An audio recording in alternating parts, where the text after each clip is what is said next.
ସାଧାରଣ ଲୋକଙ୍କ ପାଇଁ ପେଟ୍ରୋଲ ଓ ଡିଜେଲର ଦର ମୁଣ୍ଡ ପିଛାର କାରଣ ପାଲଟିଛି। ଜାନୁଆରୀ 8 ସାରା ଦେଶରେ ପେଟ୍ରୋଲ ଓ ଡିଜେଲ ଦର ପରିବର୍ତ୍ତନ କରାଯାଇଛି।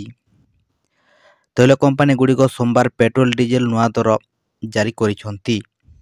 ଯଦିଓ ଜାତୀୟ ସ୍ତରରେ ପେଟ୍ରୋଲ ଡିଜେଲ ଦରରେ ସେପରି କୌଣସି ପରିବର୍ତ୍ତନ ହୋଇନାହିଁ, ହେଲେ କିଛି ରାଜ୍ୟରେ ପେଟ୍ରୋଲ ଓ ଡିଜେଲ ଦର କମିଛି।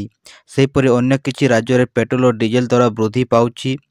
ଏଭଳି ପରିସ୍ଥିତିରେ ତେଲ ଭରିବାକୁ ଯିବା ପୂର୍ବରୁ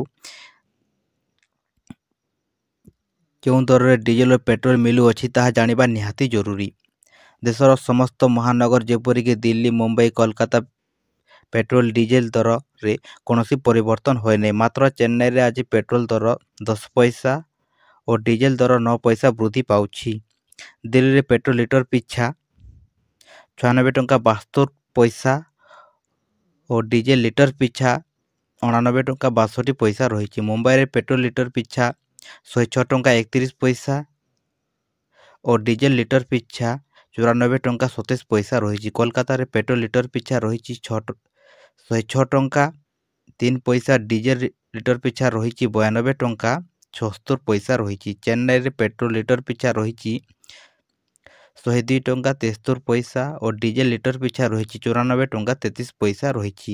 ତେବେ ମହାରାଷ୍ଟ୍ରରେ ପେଟ୍ରୋଲ ଓ ଡିଜେଲ ଶସ୍ତା ହୋଇଛି। ପେଟ୍ରୋଲ ଦରରେ ଆଜି 18 ପଇସା ହ୍ରାସ ପାଇବା ପରେ ପେଟ୍ରୋଲ ଲିଟର ପିଛା 106 ଟଙ୍କା 44 ପଇସାରେ ପହଞ୍ଚିଛି। ଡିଜେଲ ଦର ଲିଟର ପିଛା 19 ଟଙ୍କା ହ୍ରାସ ପାଇବା ପରେ 92 ଟଙ୍କା 94 ପଇସାରେ ପହଞ୍ଚିଛି। ବିହାରରେ ଲିଟର ପିଛା ପେଟ୍ରୋଲ ଦର 14 ପଇସା ହ୍ରାସ ପାଇ 109 ଟଙ୍କା 23 ପଇସା ଓ ଡିଜେଲ ଦର ରହିଛି 13 ପଇସା ହ୍ରାସ ପାଇ 95 ଟଙ୍କା 88 ପଇସାରେ ପହଞ୍ଚିଛି।